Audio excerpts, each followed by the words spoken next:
Halo semuanya, pada kesempatan kali ini saya akan sedikit membahas mengenai integrasi antara API Gateway dengan Lambda ya.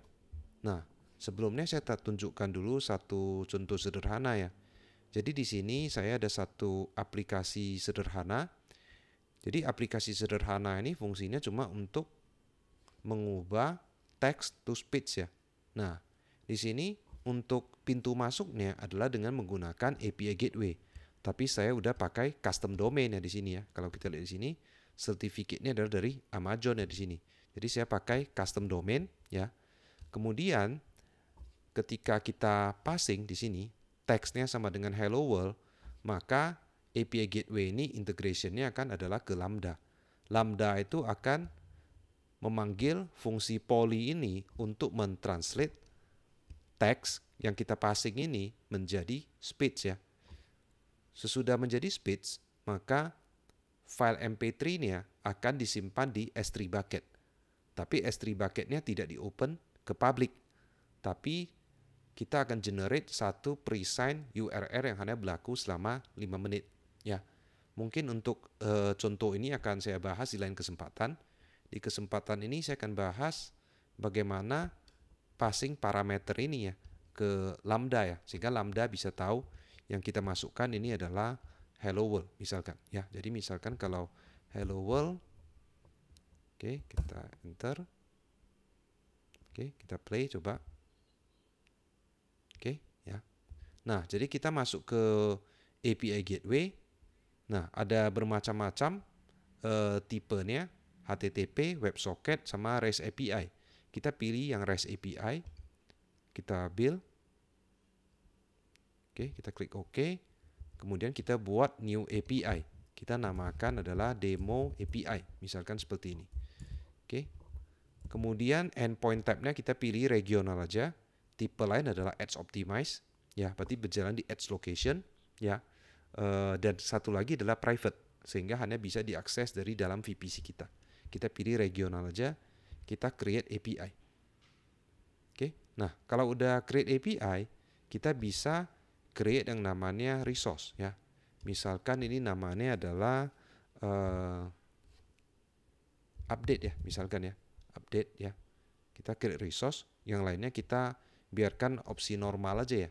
Jadi API Gateway ini opsinya ini sangat banyak ya. Oke.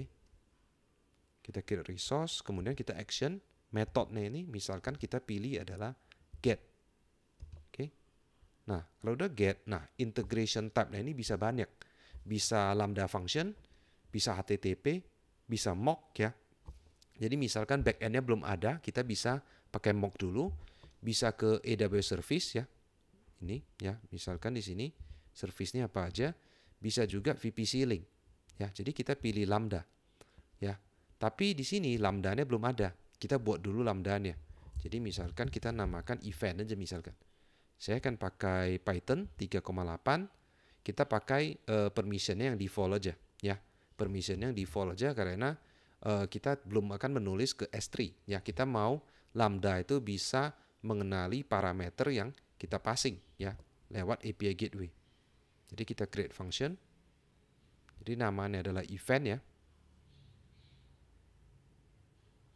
Oke, sambil menunggu kita pilih Lambda di region AP Southeast, saya di Singapura. Kemudian kita pilih event. Apakah udah muncul? Oke, kita refresh. Di API Gateway kita refresh dulu.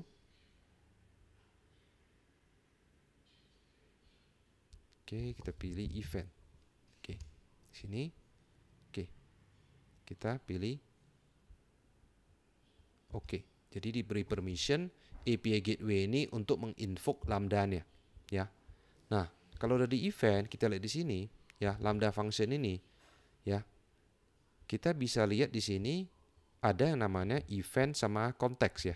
Jadi kita di sini bisa ada sebenarnya adalah print event aja dulu coba, ya. Print event, ya. Oke, kita deploy. Jadi eventnya kita print. Nah, untuk mapping ini kita bisa masuk ke method request. Ya, jadi kita lihat flow-nya ini adalah method request, integration response, sama method response. Kita pilih method request. Dan kemudian di sini ada namanya URL query string parameter. Nah, jadi kita bisa tambahkan di sini. Misalkan value 1 ya. Oke, kita cek di sini. Apakah mutlak dibutuhkan? Oke. Kemudian kita add lagi misalkan value 2 ya. Oke, kita cek. Nah, di sini required kita lihat di sini, berarti kita harus pilih validatornya ya. Jadi validate query string parameter and header. Kita pilih ini aja query string. Oke, kita cek. Nah, ini udah hilang ya. Jadi ada dua di sini. Ada value 1 sama value 2 ya. Value 1 itu wajib ya. Value 2 itu enggak wajib ya. Kita pilih aja contoh seperti ini. Oke. Kemudian kita balik ya. Oke.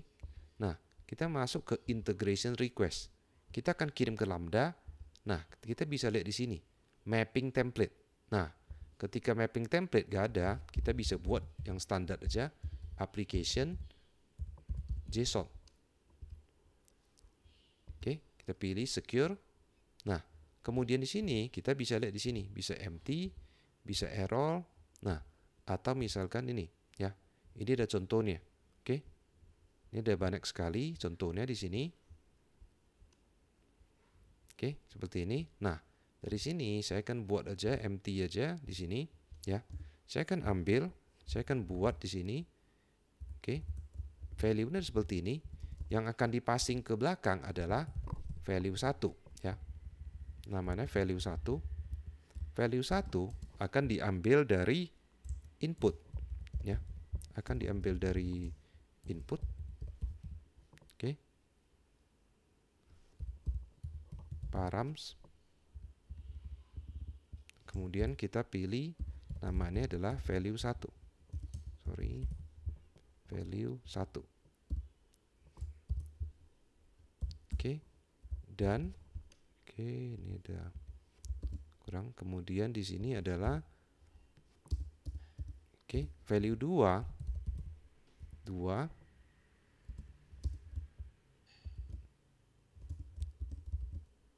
Oke, sama juga di sini, tapi kita ambil dari value 2.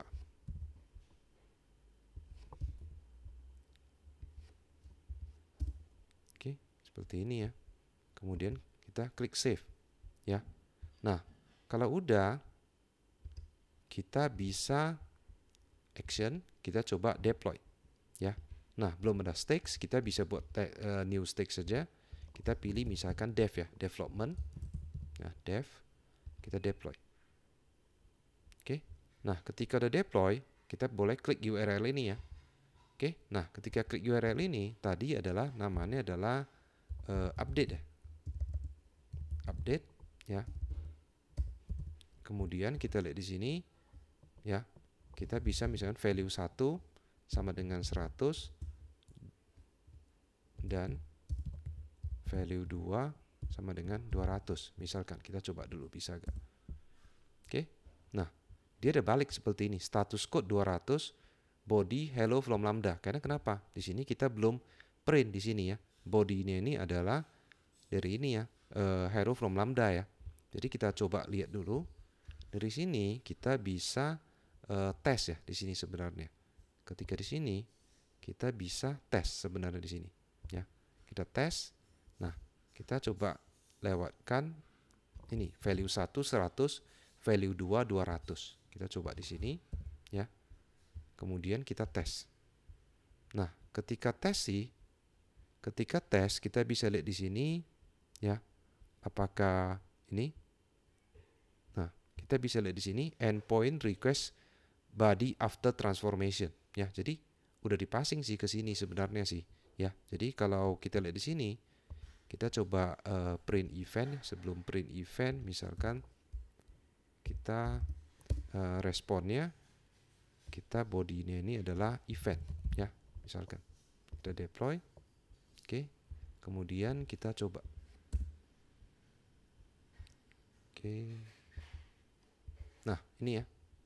Nah, status code 200, body-nya value-nya 100, value 1-nya 100, value 2-nya adalah 200. Jadi misalkan kalau kita ubah value 2-nya 250. Nah, ini juga sama. Jadi udah bisa ya, dari event. Jadi sebenarnya kalau kita print di sini, event ini adalah bentuknya adalah ini ya. Event ini adalah ini dalam format JSON. Jadi kalau kita mau ambil value 1, ya udah event buka kurung value 1 ya. Jadi kurang lebih seperti itu ya. Jadi kalau kita tes lagi di sini. Nah, di sini nah respon body ini adalah seperti ini. Udah nampak juga di sini ya. Nah, sini ya, after transformation ini ya. Kalau kita lihat di sini, kita search ya tadi print event. Kita coba dulu print dulu event yang diterima titik 2 ya. Oke, kita deploy. Kemudian kita coba tes. Ada nampak kayak. Oke, kita search diterima. Oke. Nah, lognya kita lihat.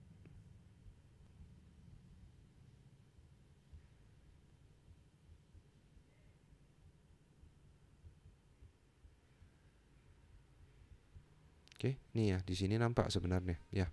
Endpoint respond body before transformation dan after transformation. Karena kenapa kita tidak lakukan transformation ya. Jadi kalau di log harusnya nampak. Kita coba lihat di CloudWatch ya. CloudWatch. Oke, nah sekarang kita coba lagi. Misalkan value 1-nya kita tidak buat, kita buat value 2 aja. Nah, dia akan buat seperti ini. Missing required request parameter. Karena kenapa? Value 1 itu tadi kita buat adalah wajib ada ya. Jadi misalkan kita buat lagi sekarang value 1 ada. Value 1 sama dengan 2000 misalkan seperti ini ya. Oke.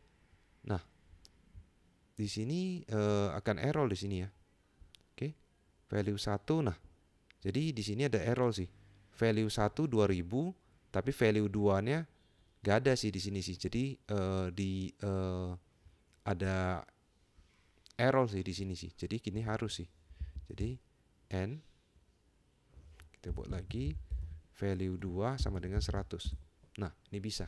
Ya, jadi ada kalau gak didefinisikan harusnya ini bisa, tapi ada kesalahan ya. Kalau kita buat value 1 aja, kita buat aja misalkan n value 2. Nah, dia juga gak bisa parsing sih. Jadi kalau kita lihat di sini ya sama dengan 0. Kalau 0 masih oke ya. Walaupun tadi kita cek gak harus sih. Berarti kita harus lihat lagi di coding kita ya sebenarnya ya. Ya ketika mappingnya itu ya. Ketika mappingnya kan tadi passingnya ada 2 ya. Ya. Jadi kodenya harus kita ubah sih. Karena dia harus ambil value-nya di sana ya. Jadi perlu ada settingan lagi ya. Nah, kalau kita lihat di CloudWatch ya, kita lihat di sini di namanya log ya. Kita lihat di sini log group. Kita lihat di sini lognya udah masuk belum ya? Ini event. Nah, kita lihat log streamnya yang paling baru ini ya. Nah, kita lihat ya, event yang diterima. Nah, ini udah dapat sih sebenarnya sih. Ya. Jadi kalau udah dapat eventnya ya udah, tinggal kita mau modify gimana aja ya. Misalkan value 100 dan 200 akan kita insert ke DynamoDB. Kalau misalkan tadi text, saya akan panggil Polly untuk ubah dia jadi voice ya. Jadi kurang lebih seperti itu ya. Nah, tapi kenapa itu tadi error? Salah satunya adalah dugaan saya adalah di ini sih, di mappingnya ini ya tadi ya. Ketika di integration request-nya adalah di sini sih, di mapping template-nya sih. Ya. Di mapping template-nya kemungkinan nih perlu dimodifikasi ya. Nah, kemudian juga sebenarnya ada opsi lain. Di integration response sama method response-nya ini bisa kita modify juga. Misalkan tadi kembaliannya kan seperti ini ya. JSON ya. Bagaimana sih kita kembaliannya? Kita mau buat seperti ini ya. Tampilan ada HTML ya kan. Ada JavaScript lagi. Nah, itu adalah mainnya adalah di integration response sama di method response ya. Tapi ini jadi cara passing value-nya adalah seperti itu ya. Pakai tadi adalah pakai nih query string parameter ya. Oke, query string parameter kemudian pakai di mapping. di sini di mapping template ya. Jadi kita mapping akan di pas ke lambda ini ya. Jadi tinggal kita pakai value ini aja. Misalkan mau dipakai untuk insert ke DynamoDB ya kan, kirim notifikasi dan sebagainya. Oke. Oke, saya rasa itu aja untuk video kali ini. Semoga bermanfaat. Terima kasih.